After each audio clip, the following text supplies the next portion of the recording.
So this is your series 1 of September 2026 attempt.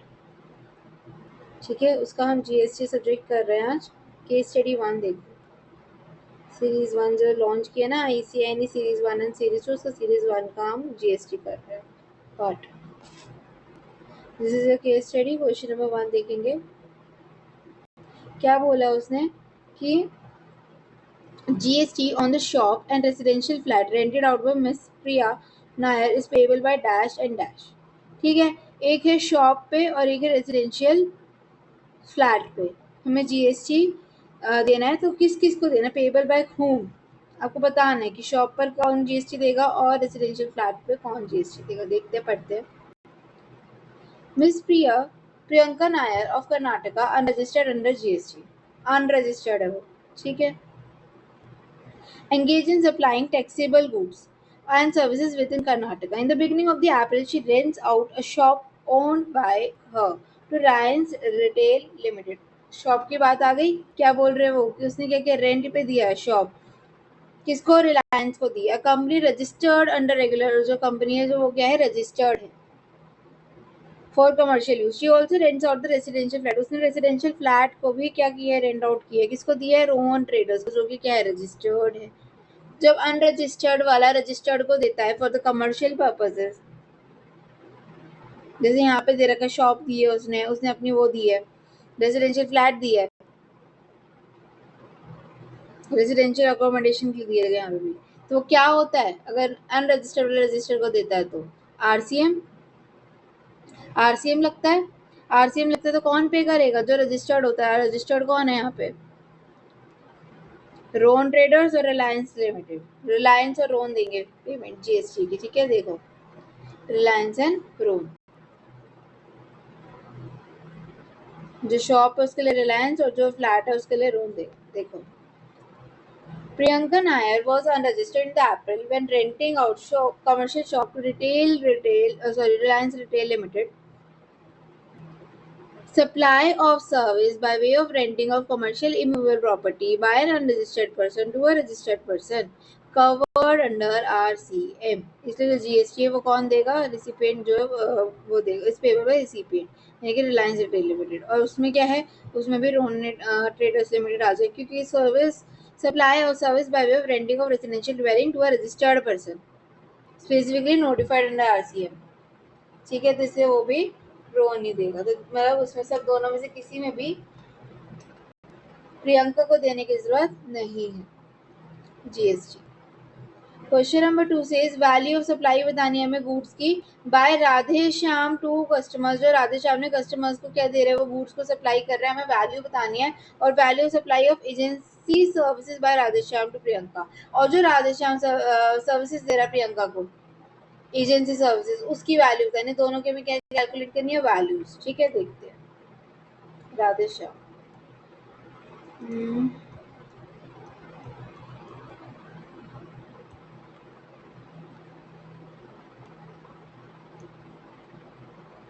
ये रहा, देखो पढ़ो. In the month of October Priyanka and company paid 30,000 as agency commission. यहाँ पे क्या किया है, प्रियंका ने पे किए हैं 30,000. क्यों दिए, क्योंकि राधे श्याम ने उसको एजेंसी की कमीशन दी है. ठीक है, प्रियंका एंड कंपनी ने क्या किया है, पे किए 30,000 किसको, राधे श्याम को. क्योंकि राधे श्याम जो agency commission as agency commission लिया उसने, तो वो डेल क्रेडिटर एजेंट था. डेल क्रेडिटर एजेंट था प्रियंका का. Who has also guaranteed the realisation of payment from the customer. जिसने बोला था कि भाई मैं तुम्हें क्रेडिटर्स से पूरा पेमेंट करा दूंगा. कमीशन दी है राधे श्याम को in respect of the supply of goods made by mister Radhe Shyam अगस्त में डीसी की कैपेसिटी में 280. और उसने इंटरेस्ट भी कमाया है 20,000 का. क्या होता है अगर वो राधे श्याम जो है इनवॉइस अपने खुद के नाम पे दे रहा है, तो जो उसने इंटरेस्ट कमाया वो भी इसका ही पार्ट माना जाएगा. तो ये हो गया 3 लाख. 3 लाख हो गया जो उसको मिले हैं as a supply of goods. और जो प्रियंका दे रही है वो दे रही है 30,000. तो प्रियंका की जो सप्लाई है वो सर्विसेज की, वो 30,000 मानी जाएगी as a del creditor agent commission जो मिली है. 3 लाख और 30,000. ठीक है, देखो 3 लाख 30,000 कैसे, देखो वैल्यू सप्लाई ऑफ गुड्स में क्या होगा, देखो जहाँ पे डेल क्रेडिटर एजेंट जो अपना इनवॉइस इशू करता है कस्टमर्स को अपने नाम पे इशू करते हैं, तो डीसीए कहाँ आती है, शेड्यूल 1 में। एनी इंटरेस्ट चार्ज में डीसीए, अगर कोई भी डीसीए जो है चार्ज करता है इंटरेस्ट पेमेंट के लिए कस्टमर से, तो वो पार्ट होती है वैल्यू सप्लाई की। इसलिए प्रिंसिपल वैल्यू जो 280 थी और जो 20,000 इंटरेस्ट था वो भी ऐड हो गया। उसके बाद वैल्यू ऑफ एजेंसी सर्विसेज में क्या आएगा, commission paid by Priyanka and company. जो कमीशन किसने दी, प्रियंका एंड कंपनी दी राधेश्याम को। वो क्या है, his acting service as an agent is an independent service supplied by DCA to the participant। और वैल्यू ऑफ एजेंसी सर्विसेज क्या है, 30,000, वो हो गई। ठीक है, नेक्स्ट इसको मत समझना कि 20,000 जो है एग्जाम्प्ट है आपकी। ओन नेम है शेड्यूल 1 में आ गया। प्रिंसिपल का नेम है pure agent for the goods and interest is exempt on loan. अगर आप प्रिंसिपल का नाम होगा तो प्योर एजेंट हो गुड्स के लिए, और इंटरेस्ट जो एग्जाम्प्ट होगा लोन इंटरेस्ट। अब देखो on invoice all in value, ठीक है। Dash is liable to collect and deposit GST. कौन लाइबल होगा कलेक्ट करने के लिए और डिपॉजिट करने के लिए जीएसटी, कौन है, लोकल डिलीवरी सर्विसेज। जो लोकल डिलीवरी सर्विसेज है उसके ऊपर प्रोवाइड बाय प्रियंका। प्रियंका ने कोई लोकल डिलीवरी सर्विस दी होगी तो उसमें पूछ रहे थ्रू ईसीओ, ईसीओ के थ्रू दी है, राइड इजी। ओके, प्रियंका ने दी है राइड इजी से ईसीओ के थ्रू।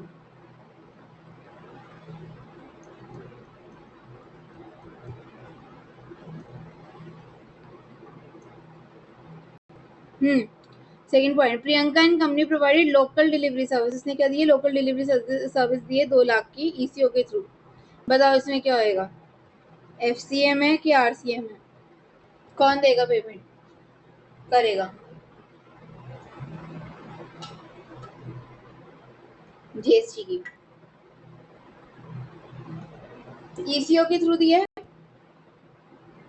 यानी कि प्रियंका ने ईसीओ के थ्रू रिसिपिएंट को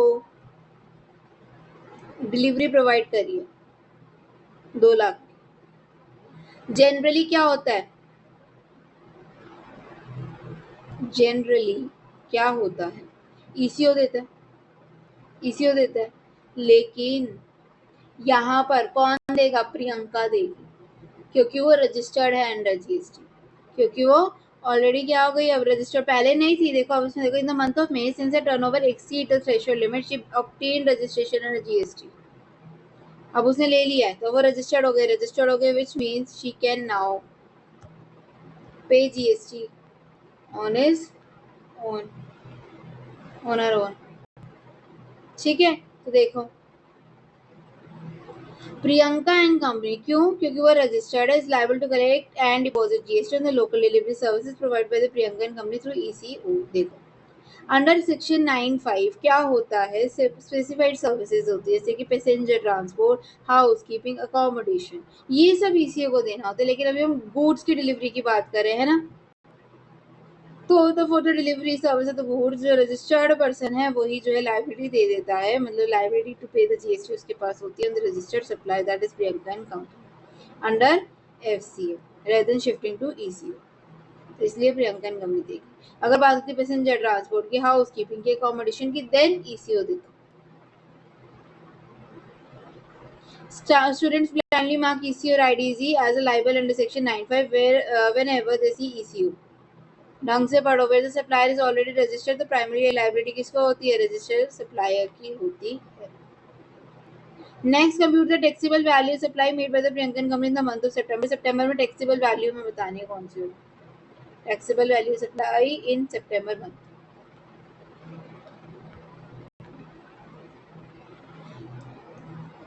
अक्टूबर एंड नवंबर का है तो during the month of September following transactions have been undertaken।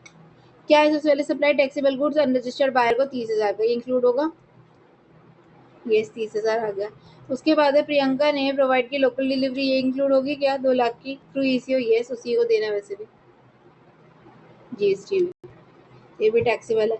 Priyanka and company sold the shop earlier rented to Reliance. अब जो पहले रिलायंस को दी थी उसने बेच दी, सोल्ड कर दी, बेच दिए तो क्या होगा, ये क्या होएगा, हो जाएगा, ये नहीं होगा, this is not even a supply, क्योंकि क्या हो रहा है, शॉप। अगर हम बेच रहे हैं, अगर लैंड है या फिर जो अगर कोई वो होती है लैंड होती तो हम उसको क्या मानते हैं, नीदर गुड्स नोर सप्लाई, सॉरी नोट सर्विस, हम ये मानते हैं, तो इसलिए ये हमारी इंक्लूड नहीं होगी।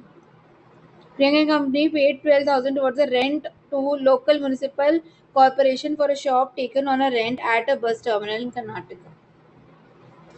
उसने क्या किया है, 12,000 का पे किए हैं, पे किए थे तो आउटवर्ड हो गई, सॉरी इनवर्ड हो गई, उसने सप्लाई ली है यानी कि इनवर्ड हो गई, तो इसमें तो हमारा कुछ वैल्यू आएगा नहीं, तो यानी कि हमारे पास क्या आ गया, 2,30,000, राइट। देखो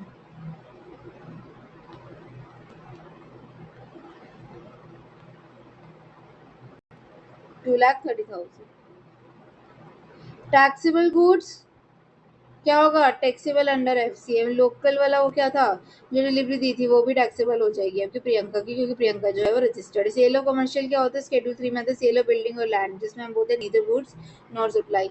रेंट पे टू म्युनिसिपल कॉर्पोरेशन वो इनवर्ड सप्लाई होगी जो आरसीएम में जाएगा, नॉट एन आउटवर्ड सप्लाई, ठीक है। जैसे 2-30 आ गया। चलो schedule 3 outside the scope of GST, land and completed building never form part of taxable value of supply. Determine the amount of ITC हमें बताना है प्रियंका एंड कंपनी को कितना अवेल होगा मंथ ऑफ सितंबर में, बताओ कितना होगा। एक तो यही मिल जाएगा आईटीसी जो उसने म्युनिसिपल टैक्स दिया है, सितंबर मंथ है ना, ये देखो ये जो उसने 12,000 दिए हैं, इसमें क्या होएगा, लोकल म्युनिसिपल कॉर्पोरेशन है, ठीक है, उसको उसने क्या दिया है, रेंट दिया है, तो इस पे लगेगा हाँ जी, आईटीसी मिल जाएगा, इस पे आपको रेंट मिला है, क्योंकि आपने काम बस टर्मिनल कर्नाटक, ओके, तो उसने क्योंकि शॉप के लिए लिया है। और क्या है, for a purchase family floater life insurance Maharashtra premium 2 lakh covering its हर्चेज when 200 premium is paid, okay. Pink and avail service work contract repairs office 1 lakh का, the firm books expenditure in PNL, okay. PNL में किया है, PNL में किया है मतलब कि कैपिटलाइज नहीं किया इसने, खर्चा कैपिटलाइज नहीं किया, मतलब इस पे आईटीसी मिल जाएगा, सिंपल सी बात है, अगर वर्क कॉन्ट्रैक्ट है, ठीक है, इस पे आईटीसी मिल जाएगा। क्यों, क्योंकि उसने पीएनएल में नहीं, पीएनएल में डाला है, कैपिटलाइज नहीं किया। और यहाँ पर आईटीसी क्या है, ब्लॉक है, क्यों, क्योंकि लाइफ इंश्योरेंस पॉलिसी है, लाइफ इंश्योरेंस पॉलिसी भी नहीं मिलता, इस पे ब्लॉक कर जाता है आईटीसी आपका। सितंबर का तो इतना ही था, देखते हैं, 1 लाख था और 12,000 की रेंट का था, ठीक है। तो और जीएसटी है कितना परसेंट,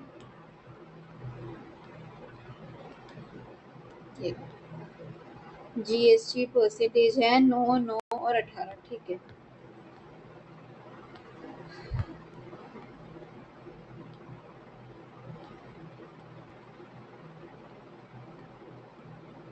देखो 1 लाख और 12 था, तो इसका कैसे करेंगे, देखो फैमिली फ्लोटर लाइफ इंश्योरेंस जो 2 लाख की थी, उसमें क्या होगा, वो ब्लॉक हो जाएगा, क्यों, क्योंकि स्टैट्यूटरी ऑब्लिगेशन नहीं था और हम लाइफ इंश्योरेंस पे ब्लॉक होता है।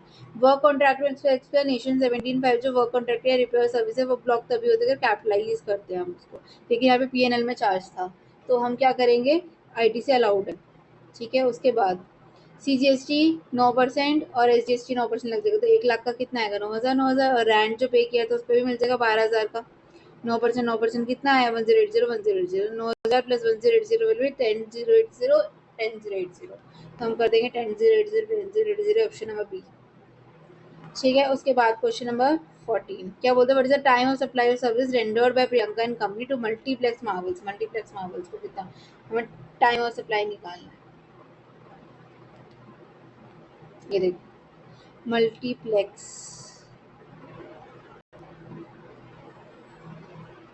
ये रहा In October, Priyanka and company, a GST registered proprietorship concern in Karnataka, enters into contract with Multiplex. So उसने क्या किया, उसको annual maintenance service देगी for HVAC system installed in the cinema halls on the monthly basis पे. As with the contract के according क्या था, Multiplex Marvels Limited is obliged to make payment for the services rendered in the particular month by 15th of the following month. ठीक है, हर जैसे अगर हमने जनवरी को सर्विस दी तो 15 फेब तक आपको क्या करना पड़ेगा, पेमेंट देनी पड़ेगी. फॉर सर्विस रेंडर इन नवंबर, प्रियंका को रेज किया उसने इनवॉइस 12 दिसंबर को एंड रिसीव पेमेंट ऑफ 10 दिसंबर. जब भी ऐसा कॉन्ट्रैक्ट बनता है हम क्या मानते हैं, सबसे पहले अगर नॉर्मली जनरली बोले तो हम ये बोलते हैं ना कि भाई इशू इनवॉइस अगर टाइम पे हो गया हो तो हम क्या बोलते हैं, date of issue of invoice या फिर date of payment, whichever is earlier, यही बोलते हैं. और अगर टाइम पे इशू नहीं हुआ हो तो हम क्या बोलते हैं कि जब सर्विस दी गई, सर्विस इज रेंडर्ड, उसकी डेट या फिर डेट ऑफ पेमेंट हुई. ठीक है, अब यहाँ पर देखो क्या है, क्योंकि कॉन्ट्रैक्ट बना हुआ है हमारा तो हम ये एज्यूम करके चलते हैं कि जो हमारी दे रखी है कॉन्ट्रैक्ट के हिसाब से कि इस दिन हमें पेमेंट करना है, इस दिन तक हमें पेमेंट करना है, वो हमारा होएगा time of issue of invoice. क्या होगा, टाइम ऑफ इशू इनवॉइस. तो पर्टिकुलर मंथ का 15th है तो हमने मान लिया 15th ऑफ क्या, 15th दिसंबर जो है वो हमारा इशू ऑफ इनवॉइस था. और उसने क्या किया, उसने रेस किया इनवॉइस 12 दिसंबर को, यानी विद इन टाइम है 15 दिसंबर का टाइम था, 12 दिसंबर में किया, विद इन टाइम है. यानी कि क्या करेंगे हम इसमें, अब date of issue of invoice 12 दिसंबर और डेट ऑफ पेमेंट कब की है, उसने रिसीव पेमेंट ऑन 10th, उसने 10th दिसंबर को पेमेंट रिसीव करी, तो विच एवर इज अर्लियर क्या आएगा, 10th ऑफ दिसंबर. ठीक है, तो अगर 10 दिसंबर जो है 10th ऑफ दिसंबर आपका आ जाएगा as time of supply.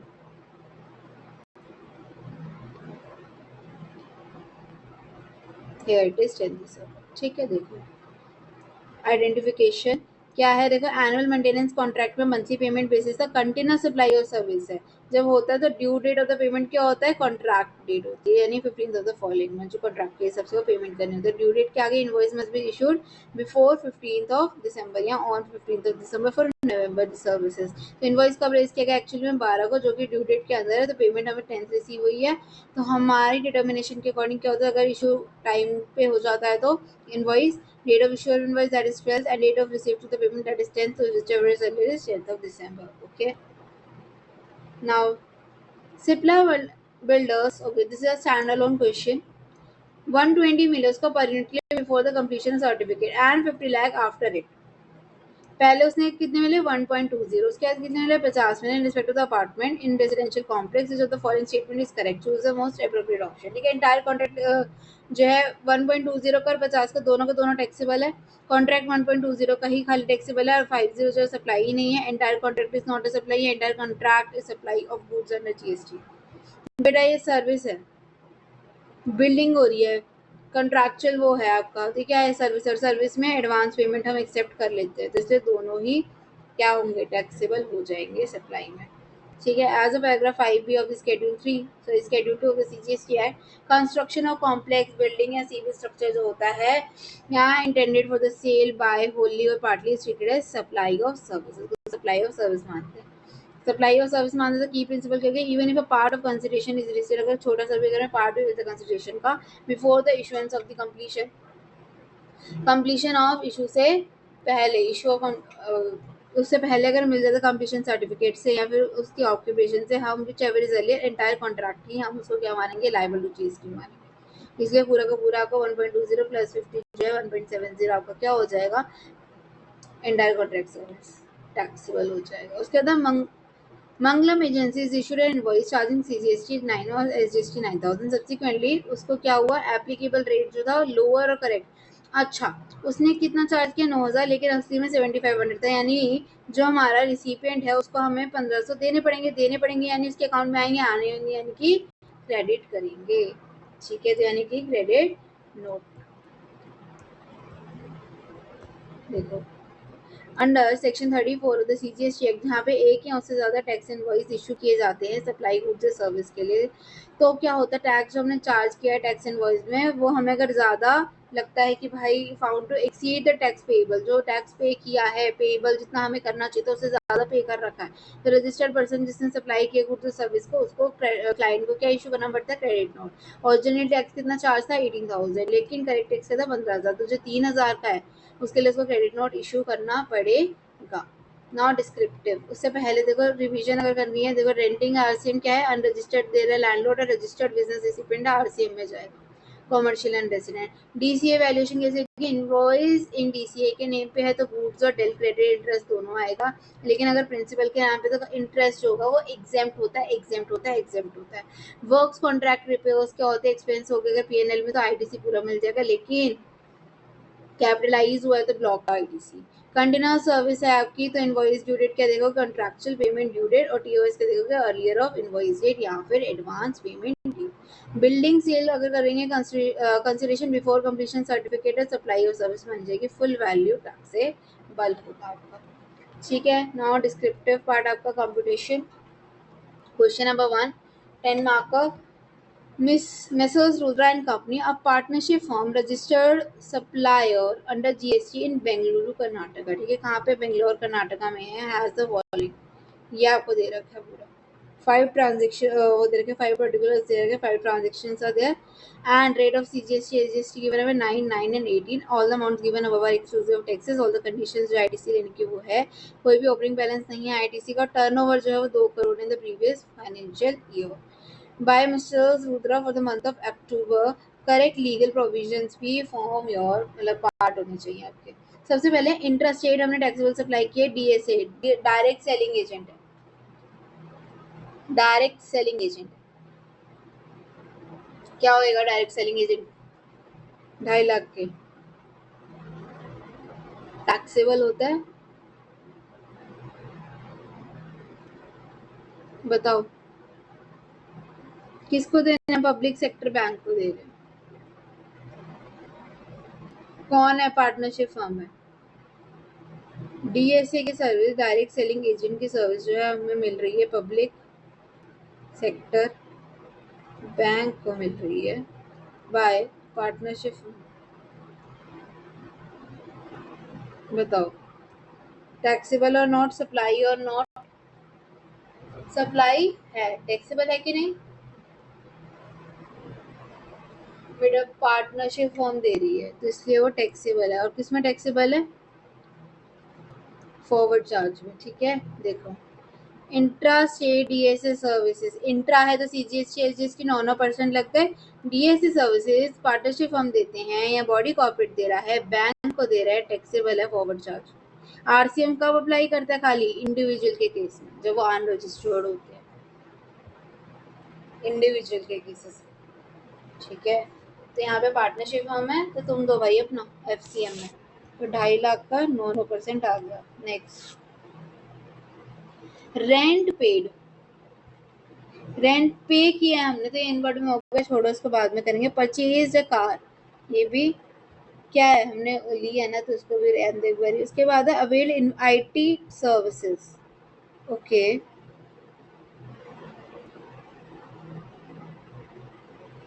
Provide training and performance appraisal services, हमने प्रोवाइड करी है performance appraisal services in convention centre in Bengaluru only. Okay, favour private limited को registered supply in the state of Kerala, 3 lakh की। Inter state है, inter state है, 3 लाख का है। क्या होएगा ये? और क्या किया उसने? परफॉर्मेंस अप्रेजल दिया है।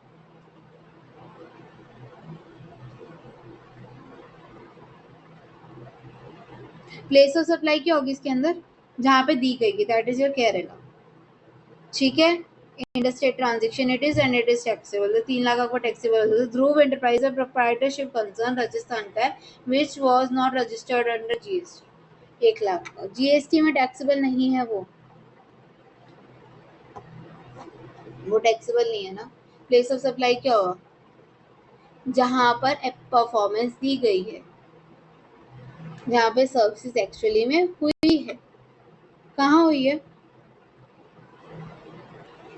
बेंगलुरु में हुई है, बेंगलुरु में हुई, यहाँ पे रजिस्टर्ड था तो हमने केरला ले लिया। यहाँ पे अनरजिस्टर्ड है तो जहाँ पे हुई है वो ले लिया, विच इज बेंगलुरु। तो ये क्या आ जाएगा हमारा? इन इंटरा आएगा, भूल मत जाना, भूल क्या नहीं जाना, गलती मत कर देना, इंटर मत कर देना, इंटर मत कर देना राजस्थान वाले को। अनरजिस्टर्ड है वो, अनरजिस्टर्ड है तो हमारा क्या होएगा, ये इंट्रा होगा। ठीक है, this is your intra transaction. तो हम लिखे हैं 3 और 1 को, एक है इंट्रा एक है inter. Training and performance appraisal of the favour, इसमें क्या आएगा, place of supply for the training services registered person को दे रहे थे, location of recipient that is Kerala, तो इंटरस्टेट हो गया 3,54,000 आ गया 18%। और ट्रेनिंग अगर हम दे रहे हैं ध्रुव एंटरप्राइज को जो अनरजिस्टर्ड है राजस्थान के, तो place of supply for training services जो अनरजिस्टर्ड पर्सन, लोकेशन जहाँ पे परफॉर्मेंस एक्चुअली में हुई है जैसे इंटरस्टेट हो गई तो 1,09,9,000। ठीक है, देन और कुछ नहीं दे रखा, बस ये तो हमारी आईटीसी के लिए दे रखी है। परचेज कार, सॉरी 3 हो गए ना, रेंट पेड भी तो है।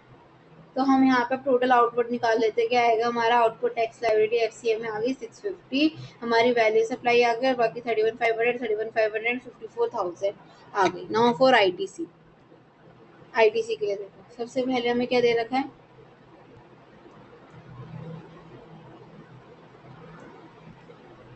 we have given rent paid to a residential dwelling, residential dwelling को हमने रेंट दिया है रन करने के लिए office for provision, sorry for providing DSA services, DSA service के लिए।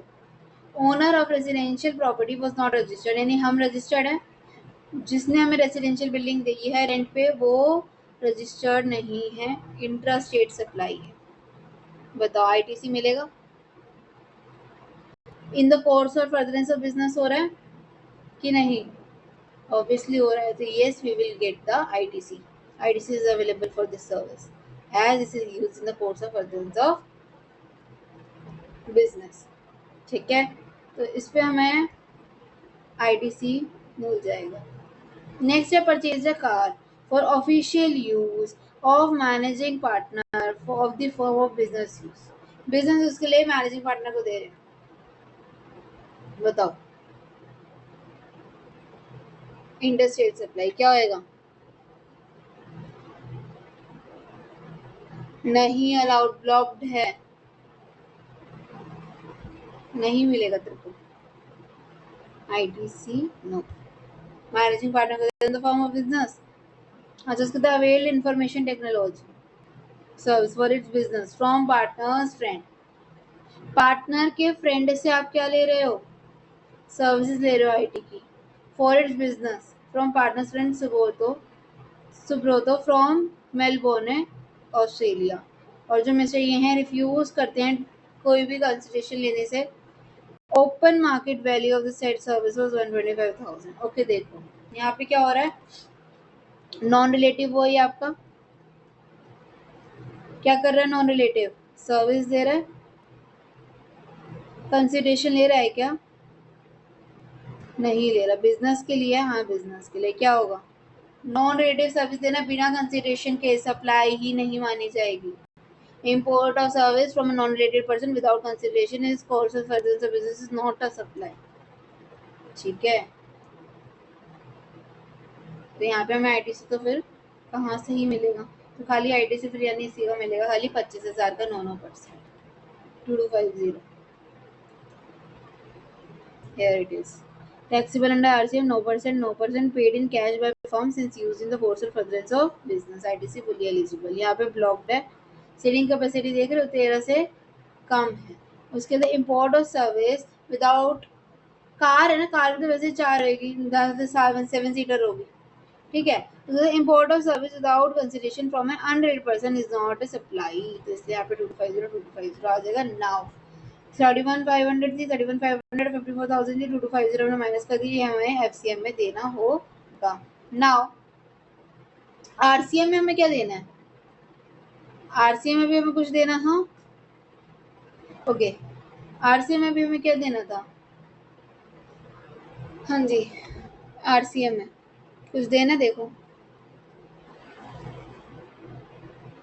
फिर वो हमें कैश में देना पड़ेगा ना, नेट जीएसटी पेबल में।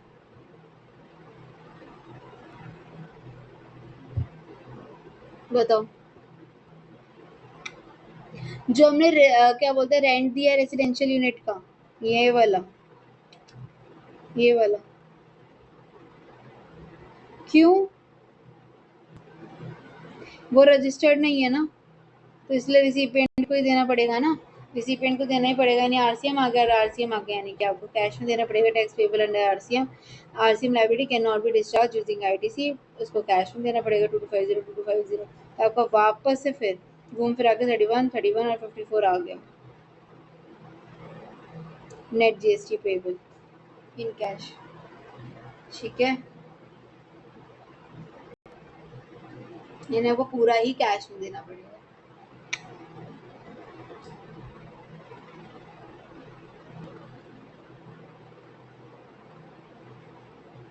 Now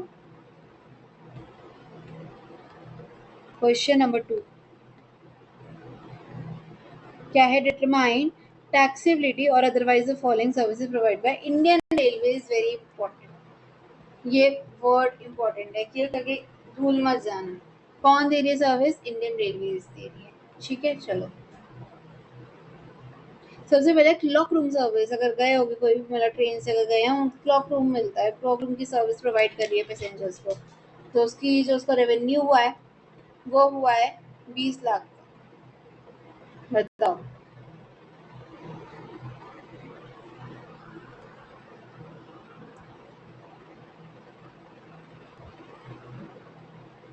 okay, why? Because services provided by Ministry of Railways to individuals by way of lock room services are exempt. They are exempt. Services of transportation of passengers in second class.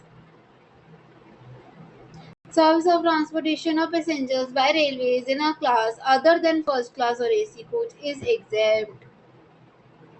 अगर first class होती या AC वाली होती, AC class बोलते हैं, AC coach बोलते हैं, वो होता फिर वो हमारी टैक्सेबल होती है। ये सेकंड है,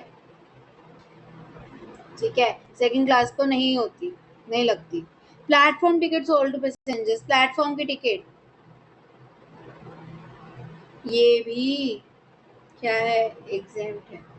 services provided to individuals by way of sale of platform tickets provided by ministry of railway are exempt. उसके renting of warehouse, warehouse दिए रेंट पे, बताइए। Located in Bengaluru railway station to Paras traders registered in Chennai, वो रजिस्टर्ड वाले को दिए। वैसे भी मिनिस्ट्री ऑफ रेलवेज ने क्या किया? रेंट किया है मूवेबल प्रॉपर्टी को पर्सन जो रजिस्टर्ड है जीएसटी में। बताओ, एक तो ये टैक्सेबल है, ठीक है, ऊपर से एफसीएम लगेगा, आरसीएम लगेगा। बताओ, पारस है वो रजिस्टर्ड है, पर प्रोविजन है इसका अलग से कि जो सर्विस अगर वो रेलवेज वाली दे रही है और वो इमूवेबल प्रॉपर्टी को रेंट करने के लिए दे रही है तो हमेशा एफसीएम लगेगा, कभी भी आरसीएम नहीं लगेगा। Service of transportation passengers in AC, तो ये तो है ही फिर टैक्सेबल, अभी बात की हमने। एसी के लिए और फर्स्ट क्लास के लिए टैक्सेबल है। सर्विस और transportation of passengers by railway class other than first class और एसी आर एग्जेम्प्ट, बाकी तो फिर वो टैक्सेबल ही है। देखो, lock room exempt. Services provided by Ministry of Railways, Indian Railways to passengers by way of lock room service are especially exempt under notification.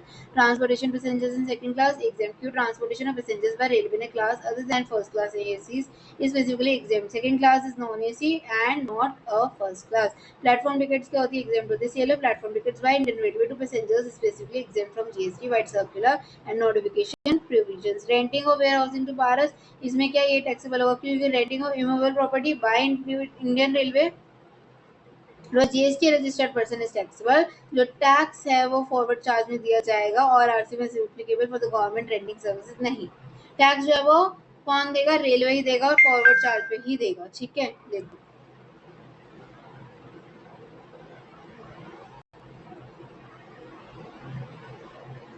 Now transport of passengers in AC coach. AC coach में क्या? Passenger transport by the railways in AC coaches is specifically taxable under forward charge mechanism.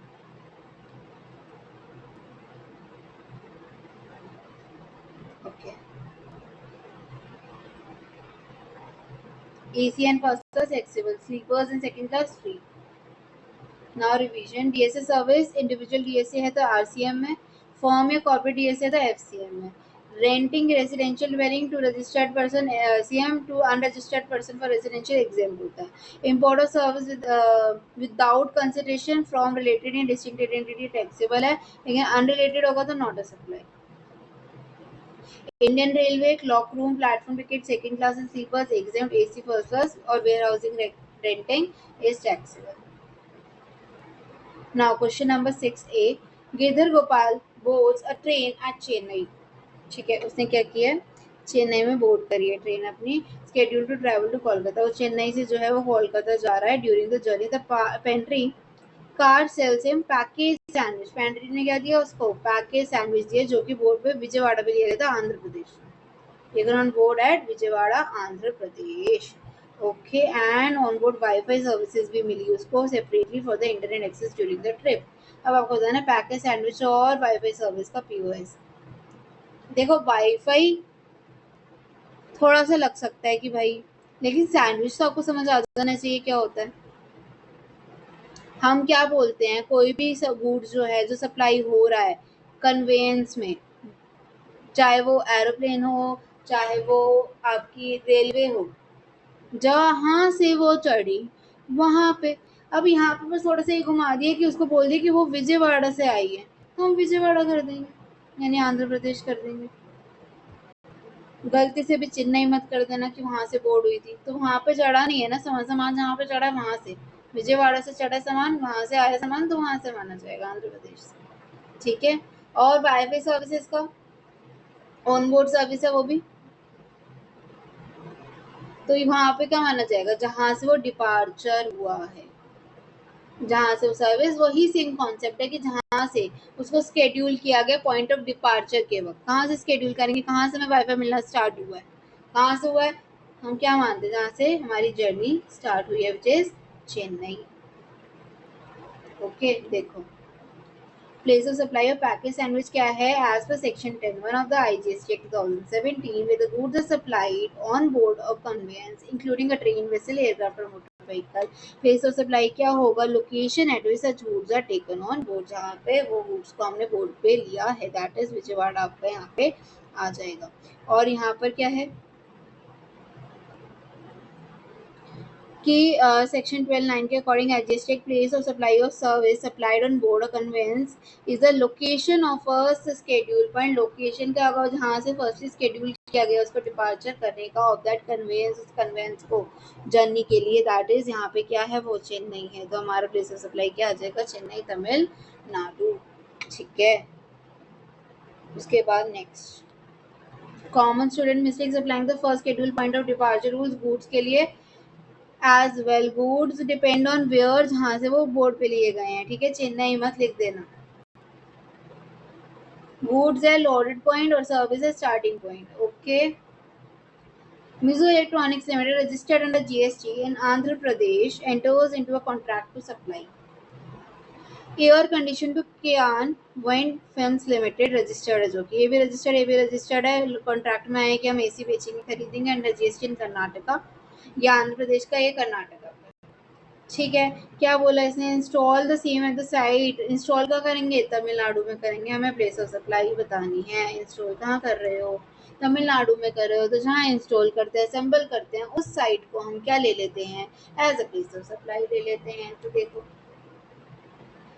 as per section 10, where the goods are supplied and installation or assembly at site, the place of supply shall be place of such installation or assembly. तो इसलिए मिज electronics क्या बोलेगा कि भाई contracted to supply and install ACs at the site of Kiyan wind farms limited located in Tamil Nadu. Installation भी तमिलनाडु माना जाएगा, इसलिए प्लेस ऑफ सप्लाई भी तमिलनाडु होगा। बिल टू शिप टू मत मानना प्लीज, यहाँ पे कोई भी थर्ड पार्टी नहीं इन्वॉल्व। नाउ नेक्स्ट, क्या बोला, हमें बताना है कि जहाँ whether GST is exempted in the following independent cases और नॉट। ठीक है, सबसे पहले Griffin facilities provide civil maintenance services, civil maintenance services दी है for the upkeep of MCD head office building, value supply of the goods consider 20% while providing. Okay, your कौन सा section, article 243W, क्या होता है इसमें, अगर गुड्स सर्विसेज के साथ दिए जा रहे हैं, यानी composite supply of goods and services है, और जो गुड्स है वो 25% से ज़्यादा नहीं करते वैल्यू कंपोजिट सप्लाई की, तो क्या होता है, एग्जेम्प्ट होता है। लेकिन अगर 25% से ज़्यादा है देन इट इज टैक्सेबल। यहाँ पर कितनी है, 20% है, तो टैक्स वो क्या बोलते एग्जेम्प्ट हो जाएगा। बताओ।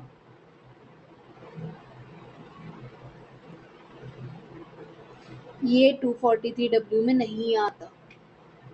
243W का ये कॉन्स्टिट्यूशन है और ये 20% जानबूझ के दे रखा है ताकि लगे कि भाई एमसीडी की बात हो रही है, 20% भी दे रखा है। और क्या बोलते हैं, सिविल मेंटेनेंस सर्विस भी वैसे सा लग रहा है, बट एक नोटिफिकेशन आया है जिसमें क्या बोला है, क्लैरिफाई कर रखा है कि जो सिविल मेंटेनेंस सर्विस होगी जो आपको एमसीडी ऑफिस को रिसीव हो रही है या देनी है, वो are not in relation to function interested under article 243W of the constitution, वो कवर नहीं होते हैं, तो इसलिए वो एग्जामेशन में भी कवर नहीं होते और इसलिए ये क्या है, टैक्सेबल है, दीज आर टैक्सेबल। अब आपको याद करना पड़ेगा पर्टिकुलर सिविल मेंटेनेंस सर्विसेज। देखो,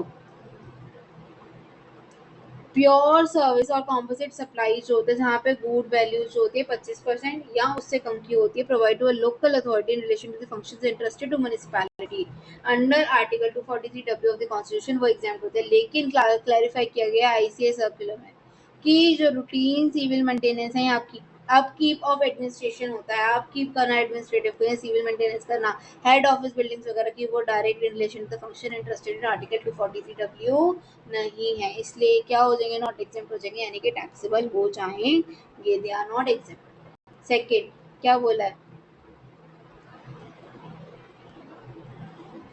Messrs. Balbir Associates, a firm of advocates, provide legal services to the state government with representation in the High Court. High court में दिया है फर्म ने, पार्टनरशिप फर्म ने, जो कि एडवोकेट्स की है, क्या होएगा, एग्जेम्प्ट। अगर गवर्नमेंट को नहीं दिया होता तो आरसीएम लगता, गवर्नमेंट को दिया है तो भाई एग्जेम्प्ट है। सर्विस प्रोवाइडर बाय एडवोकेट्स और firm of advocates the central government, state government, union territory, local authority, government authority और द गवर्नमेंट एंटिटी, एग्जेम्प्ट होती है फ्रॉम द जीएसटी।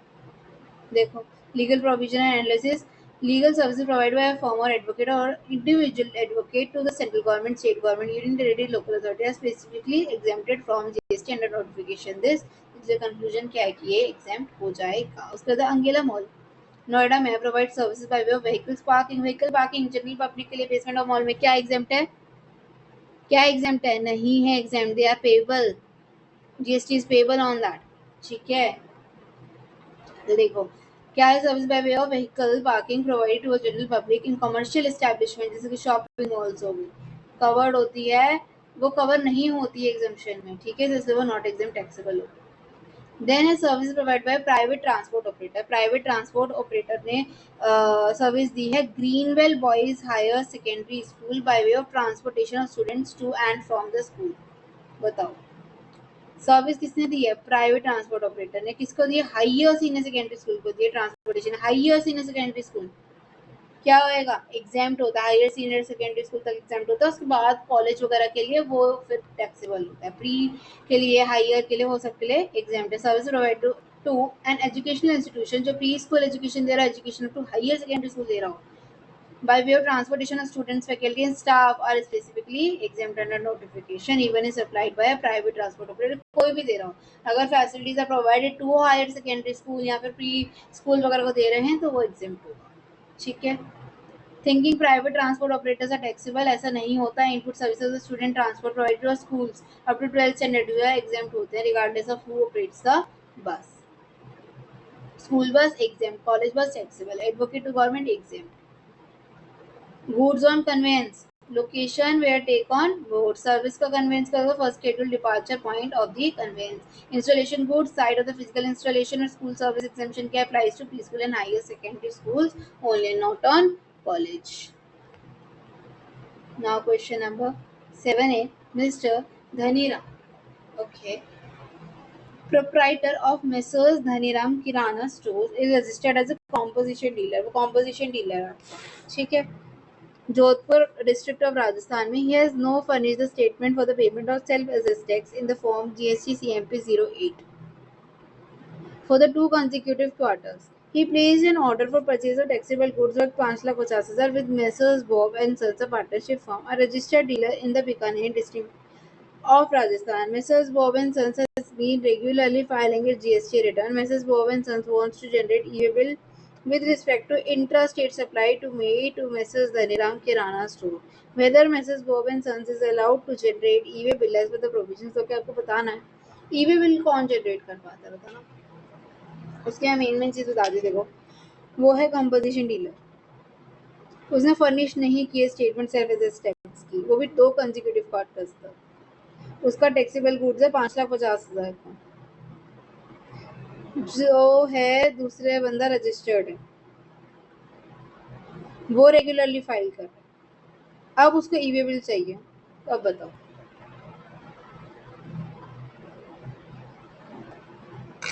अगर कोई पर्सन है, ठीक है, उसने फर्निश नहीं की है स्टेटमेंट को 2 कंसेक्यूटिव ईयर्स तक, सॉरी 2 कंसेक्यूटिव पीरियड तक, ई-वे बिल अलाउ नहीं होगा जनरेट होने के लिए अगर उसको आउटवर्ड गुड्स करने हैं, आउटवर्ड सप्लाई करनी है तो, आउटवर्ड करनी है तो. लेकिन ये रिस्ट्रिक्शन ई-वे बिल की जनरेट करने की, ये इनवर्ड मूवमेंट के लिए नहीं है, ये इनवर्ड के लिए नहीं है. तो ये नहीं दे सकता बंदा जो धनी राम है, इसको डिफॉल्ट है, ये नहीं दे सकता, ये ई-वे बिल नहीं जनरेट कर सकता. लेकिन जिसको मिल रहे हैं वो तो कर सकता है, वो तो कर सकता है. यानी कि जो बॉब है जिसने फाइल कर रखी है वो कर सकता है ना ई-वे बिल जनरेट. क्यों? क्योंकि वो तो आउटपुट मूवमेंट नहीं कर रहा, और आउटपुट मूवमेंट कर भी रहा, उसने तो अपनी भर रखी है, वो तो उसने तो डिफॉल्ट नहीं कर रखा. तो वो बॉब एंड सन्स जो है वो अलाउड है जनरेट करने के लिए. लेकिन जो आपका धनीराम है उसको अलाउड नहीं, वो नहीं अलाउड. रूल्स 138 ई क्या कहता है? For the blocking of e way bill generation facility specifically no person shall be allowed to furnish information. कोई भी इन्फॉर्मेशन नहीं फर्निश कर पाएगा party of the form GST EWB e way bill 1 में in respect to the registered person who has not furnished the statement in form GST 8 for the 2 consecutive years. As for the statutory provision 138E कहता है blocking of e-वे bill जो है generate facilities apply specifically to the outward movement of the goods for the defaulting registered person. लेकिन this restriction जो है वो apply नहीं करता generation e way bill in respect to the inward movement of the goods defaulter. तो जहाँ पर e-way bill जो है जनरेट वो नहीं कर पा रहा है, e-way bill is generated by the non defaulting supplier. तो जो नॉन डिफॉल्टिंग सप्लायर है वो कर सकता है. तो डिफॉल्टर कौन है? Dhaniram kirana store composition dealer जिसने डिफॉल्ट कर रखा है. सप्लायर कौन है? Messrs Bob and sons regular return filer है ना. देखो ओके, उसने जो है ऑर्डर जो है प्लेस किया, धनीराम ने प्लेस किया, तो वो रिसिपिएंट हो गया. वो नहीं कर पा रहा, वो आउटवर्ड के लिए नहीं कर पा रहा, कर पाएगा आउटवर्ड के लिए. वो ले सकता है रिसिपिएंट. तो यानी जो बॉब एंड सन्स है, बॉब एंड सन्स है, वो क्या है? सप्लायर है यहाँ पे. माय बैड, मुझे लगा वो रिसिपिएंट है, सप्लायर है. तभी बात नहीं बदली, पर ये कि वो कर सकते हैं, लेकिन सप्लायर की अहमियत से. कौन? बॉब एंड सन्स है ना. देखो Bob and sons regular return filer, उसने डिफॉल्टर नहीं किया. तो ट्रांजेक्शन आउटपुट सप्लाई का by Bob and sons to Dhaniram which constitutes an inward supply for Dhaniram. जैसे ई-वे बिल जनरेटर क्या है? बॉब एंड सन्स जो है वो रेगुलर सप्लाई, तो वो जनरेट कर सकते हैं. Conclusion since Bob and sons is regular return filing registered supplier making output supply, Bob and Sons is allowed to generate e-वे bill for supplying goods to Messrs Dhaniram Kirana store. Concluding that e-वे bill cannot be generated by anyone for transaction involving Dhaniram. नहीं, ऐसा नहीं होगा, defaulter ही नहीं कर पाता. Now 7B ये दे रखा है हमें, क्या बोला उसने? क्लियर करना है धर्म. Mr. Dharam wants to clear his liability for demand notice under section 74A first. Discuss the provision. Discuss the provision of order of discharge की किस क्रोनोलॉजिकल ऑर्डर में बताना है कि किस वे में जो है ये हमारी लाइबिलिटी कम होगी. एंड एडवाइस टू मिस्टर धर्म. देखो सबसे पहले क्या दे रखा है हमें? इलेक्ट्रॉनिक लाइबिलिटी रजिस्टर दे रखा है जिसमें tax due to the month of May, फिर इंटरेस्ट है, फिर पेनल्टी है, फिर tax due to the month of June, और फिर लाइबिलिटी है. सबसे पहले मे की ही बात करेंगे, जून तो बाद में आएगा. सबसे पहली बात तो यही होगी. और लिखा liability rising out of the demand notice, और डिमांड नोटिस की वजह से भी लाइबिलिटी आ रही है कुछ, उसको भी पे करना है. तो आपको मैं ऑर्डर ऑफ डिस्चार्ज बता देती हूँ. सबसे पहले चार्ज होता है क्या? आपका सेल्फ असेस्ड टैक्स। फिर उसके बाद आपकी आती है इंटरेस्ट, फिर कोई भी पेनल्टी है वो आती है, फिर आती है fee and any other amount, जो भी है एनी अदर्स लिख देती हूँ, ठीक है। फिर उसके बाद ये कौन सा, ये प्रीवियस पीरियड का पहले आता है। पहले पिछला हिसाब तो क्लियर करो। आप किसी के पास शॉपकीपर के पास जाते हो, आपका उधार है उधर, अब बोलेगा पहले का अगर क्लियर करो उसके बाद न्यू मिलेगा, तो पहले का क्लियर करो। अब self assess tax, interest, penalty, fee या कुछ और भी, किसका, करंट ईयर का। उसके बाद आपकी 74A की जो अमाउंट है वो आप पे करोगे। Is that clear? तो यहाँ पर देखो, सबसे पहले वो क्या पे करेगा, मे की, पहले पुरानी वाली करेगा क्या, पहले टैक्स करेगा, फिर इंटरेस्ट करेगा, फिर पेनल्टी करेगा ऑब्वियसली। तो है ना, tax interest and penalty for the में कितना आ रहा है टोटल, 30,000, ये पे करेगा पहले। फिर उसके बाद वो जून की करेगा विच इज 35,000, फिर उसके बाद वो 48,000 करेगा। Is that clear? देखो स्टैट्यूटरी प्रोविजन क्या है, every taxable person shall discharge his tax and other dues under GST जैसे कैसे, mandatory chronological order of the priority. सबसे पहले फर्स्ट प्रायोरिटी कहती है service tax, interest, penalty, fee, कोई सा भी अमाउंट जो भी है प्रीवियस टैक्स पीरियड का, फिर वही सब करंट टैक्स पीरियड का। फिर थर्ड प्रायोरिटी होती है आपकी जो भी अमाउंट पेबल अंडर एक्ट, किसके डिमांड में, सेक्शन 73, 74 और 74A में, उस तरीके से आप पे करोगे। तो यहाँ पर क्या है, Mr. Dharam desires to pay the demand notice 74 या 48,000 legal impossible. फर्स्ट क्या है 48,000 लीगल इम्पॉसिबल अंडर सेक्शन 48। तो लाइबिलिटी 74A की जो है प्रायोरिटी 3 में आएगी, तो प्रायोरिटी 1 की आपकी 30,000, फिर है 35,000 जून की, फिर है 48,000। ठीक है। Now question number 8, past present demand जो की है। ई-वे बिल डिफॉल्ट क्या है, blocks outward e-way bill for the defaulter, non defaulting supplies can still generate e-way bill for the invert supplies of the defaulter, orders of GST, order of discharge, pass return, current return and demand notice 73, 74, 74A। उसके बाद examine the implication of the GST on supply of foods and beverages, cinema hall, cinema hall का हमें food और beverages का GST implication बताना। खुद ही सोचो, आप जाते हो सिनेमा हॉल, आप गए मूवी देखने, गया मल्टीप्लेक्स, गया पीवीआर वगैरह, ठीक है, आपने ऑर्डर किया फूड, आपने और सॉफ्ट ड्रिंक्स वगैरह ऑर्डर करी, क्या होएगा जीएसटी का, देते हो उसमें जीएसटी? सबसे पहले तो मुझे ये बता, देते हो? ठीक है, हमने दे दिया। आरसीएम में होता है, एफसीएम में होता है, और कौन सी सर्विस माने हम उसको? हम उसको सप्लाई ऑफ गुड्स माने या सप्लाई ऑफ सर्विस माने, क्या माने? हम उसको कॉम्पोजिट माने मूवीज के साथ या फिर उसको मिक्स्ड माने, बताओ।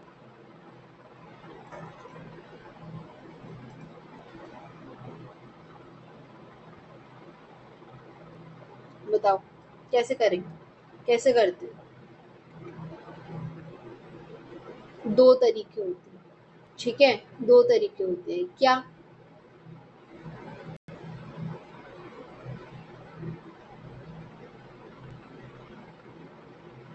ये कि पहली और दूसरी, हमारा फूड एंड बेवरेज मूवी के साथ नहीं है क्लब। एक है कि मूवी के साथ हमने ऐड ऑन कर रखा है, दो बातें होती है।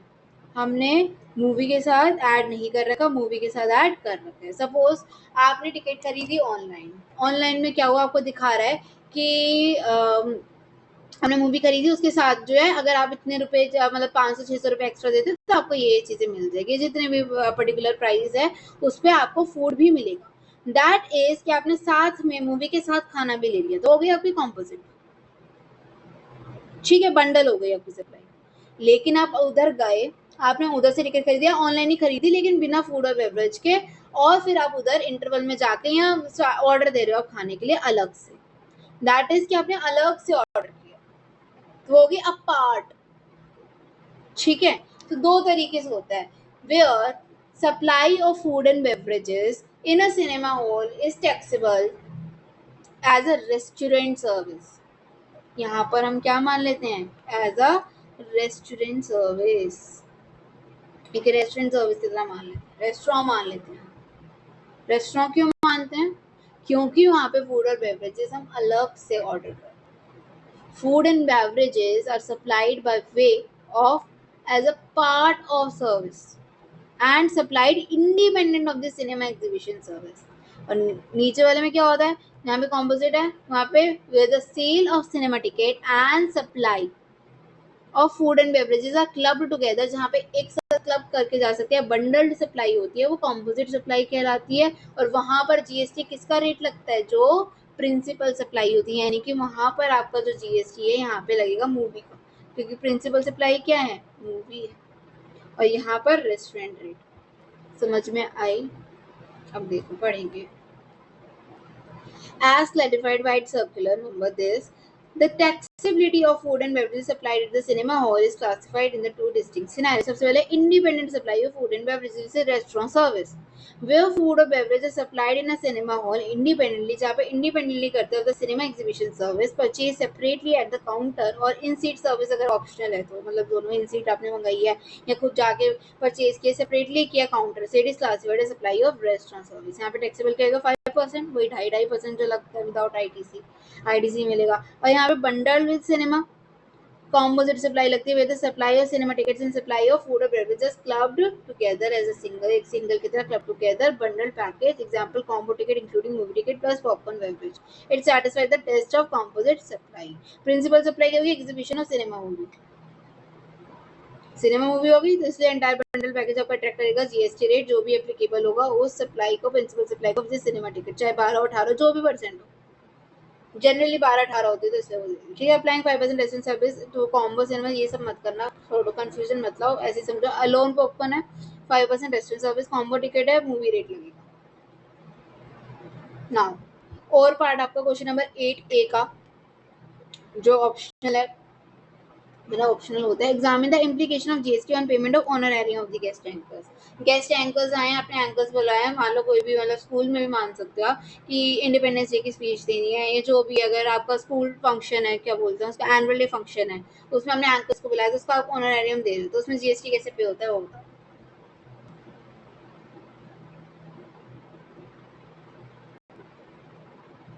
क्या होएगा इसमें,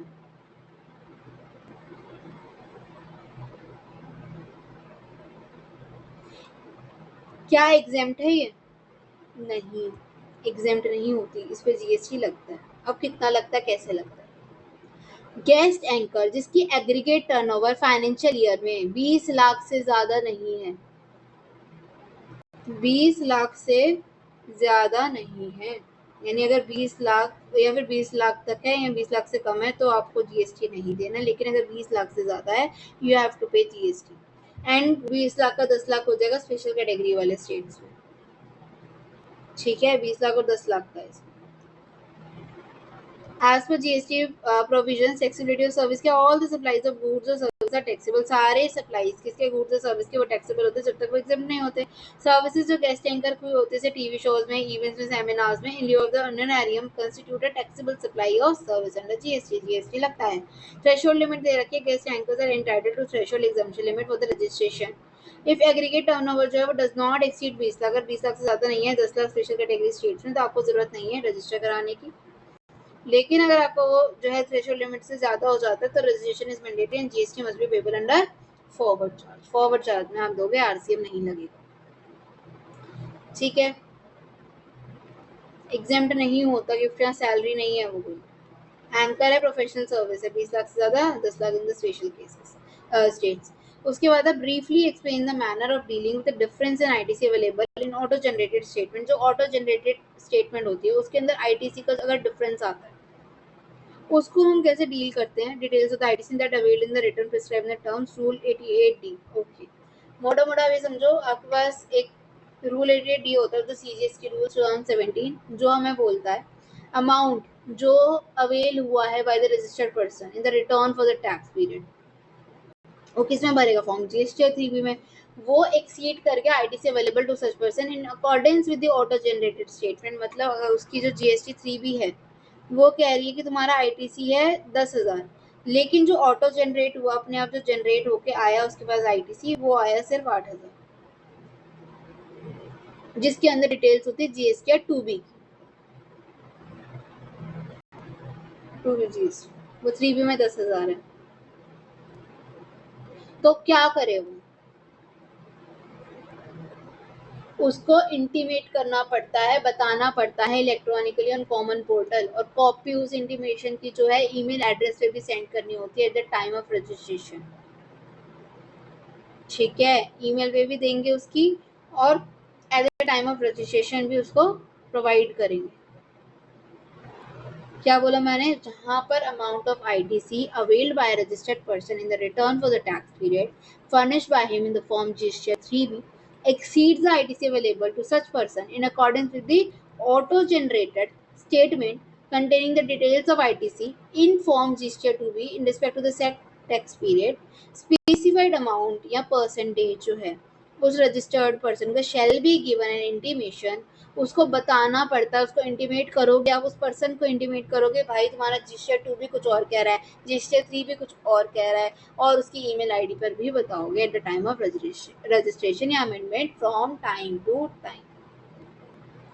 और क्या क्या आपको बताना पड़ेगा? उसकी इंटीमेशन ये जाएगी कि उसको amount equal to excess of ITC availed in GST 3 जो उसने अवेल कर लिया ये 10,000 का, उसका एक्सेस, एक्सेस कितना है? 2,000 है, 2K है, उतना बताओ उसको।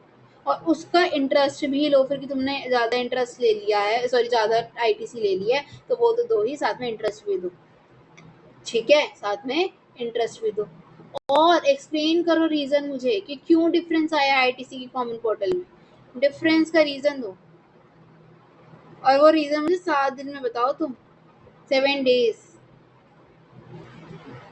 या अब वो क्या करेगा? ठीक है जी, हमने 7 दिन में बताना था डिफरेंस, अब मैंने देखा, मुझे पता चला, अभी अभी मेरे पास ईमेल आई है कि मैंने 2,000 एक्स्ट्रा खर्च कर दिया, अब वो मांग रहे हैं इंटरेस्ट और 2,000 रुपये। या तो मैं चुपचाप से जो उनको 2,000 और इंटरेस्ट दे के बात खत्म करूंगी, और उनको रीजन भी बताऊंगी भाई ये हो गया था। ठीक है, जैसे जैसे प्रिस्क्राइब किया गया वैसे वैसे। या फिर मैं एक रिप्लाई दूंगी, क्या? Electronically on a common portal incorporating reason in respect to the amount of excess ITC that has still remained to be paid within 7 days। या फिर मैं उनको रीजन दूंगी कि मैं क्यों नहीं दे रही उनको आईटीसी एक्सेस वाला। वहां पे मैं ऑब्वियसली यही बताना चाहूंगी, यही प्रूव करना चाहूंगी कि भाई मतलब मेरे अकॉर्डिंग ये था, कुछ गलत है, ये इशू है, जो भी है। अब अगर 7 दिन के अंदर अंदर उसने जो है इंटीमेशन देने के 7 दिन के अंदर अंदर उसने एक्सप्लेनेशन नहीं दी, उसने पेमेंट नहीं करी, तो यानी उसको डिफॉल्ट मान लिया जाएगा।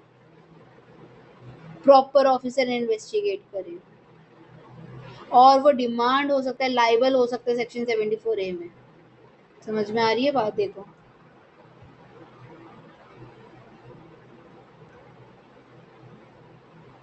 क्या है कि 88D में prescribed a system driven mechanism to identify and recover excess ITC claim in GST 3B compare to GST 2B।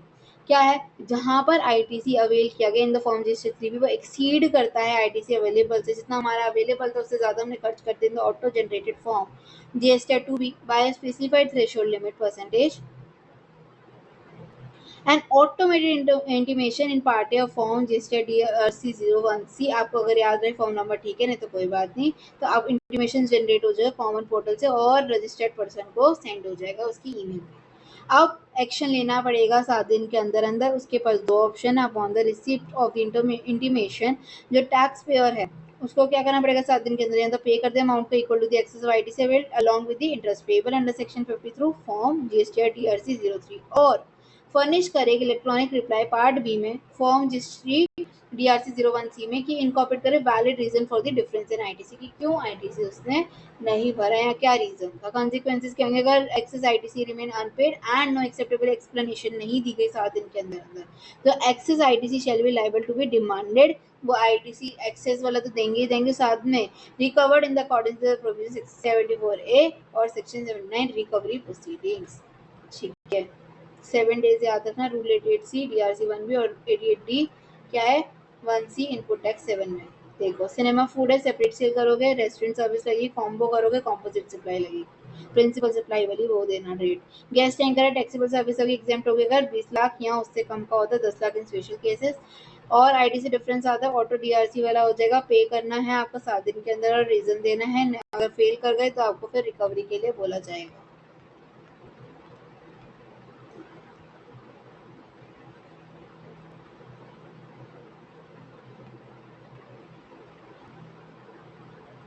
GTA services GTA who can not opt FCM, ठीक है यहाँ फिर कौन देता है सप्लायर रिसिपेंट कोई factories society registered person body corporate, ये हमारा आरसीएम में आ गया, इसमें आ गया। यहाँ पे वो नहीं दे सकता क्योंकि उसने ऑप्ट नहीं कर रखा है एफसीएम, तो आरसीएम में देंगे। लीगल सर्विसेज जो इंडिविजुअल एडवोकेट फर्म दे रही है किसी को भी तो वो क्या माना जाएगा आरसीएम, और गवर्नमेंट में है तो एग्जाम्प्ट हो जाएगा। Renting of commercial property unregistered person दे रहा है रजिस्टर्ड वाले को तो आरसीएम में जाएगा। रेंटिंग ऑफ रेजिडेंशियल ड्वेलिंग कोई भी पर्सन दे रहा है रजिस्टर्ड पर्सन को दे रहा है तो आरसीएम में जाएगा। DC service individual DSA bank और एनबीएफसी को दे रहा है तो आरसीएम में जाएगा। Renting commercial property unregistered landlord to registered RCM, renting residential ये एग्जाम्प्ट हो जाएगा आपको क्योंकि रजिस्टर्ड पर्सन आरसीएम में जाएगा और अनरजिस्टर्ड पर्सन है तो एग्जाम्प्ट हो जाएगा। याद रखना रेंटिंग रेजिडेंशियल प्रॉपर्टी अनरजिस्टर्ड तो एग्जाम्प्ट, ठीक है। जो रेंट पे रह रहे हैं उनसे क्या जीएसटी ली जाती है, इसकी नहीं ली जाती, ठीक है। वर्क्स कॉन्ट्रैक्ट रिपेयर्स के charge PNL full IDC available रहेगा, कैपिटलाइज करोगे प्रॉपर्टी को तो ब्लॉक हो जाएगा। और motor vehicle IDC block seating capacity अभी 13 या उससे कम है unless used for the transportation of goods driving school या फिर पैसेंजर ट्रांसपोर्ट बिजनेस के लिए। इंपोर्ट करोगे सर्विस विदाउट कंसिडरेशन अगर आपने की तो from related distinct the taxable, लेकिन अगर अनरेट पार्सल है तो नॉट अ सप्लाई ही नहीं माना जाएगा। प्लेस ऑफ सप्लाई क्या है गुड्स की है तो लोडेड लोकेशन और सर्विस की है तो schedule departure. Place of supply assembly site of the installation और असेंबली। ई वे बिल का डिफॉल्ट क्या था डिफॉल्ट इन टू ब्लॉक कर दोगे outward movement of the defaulter, लेकिन but complaint supplier can still generate E W B for the inward sales.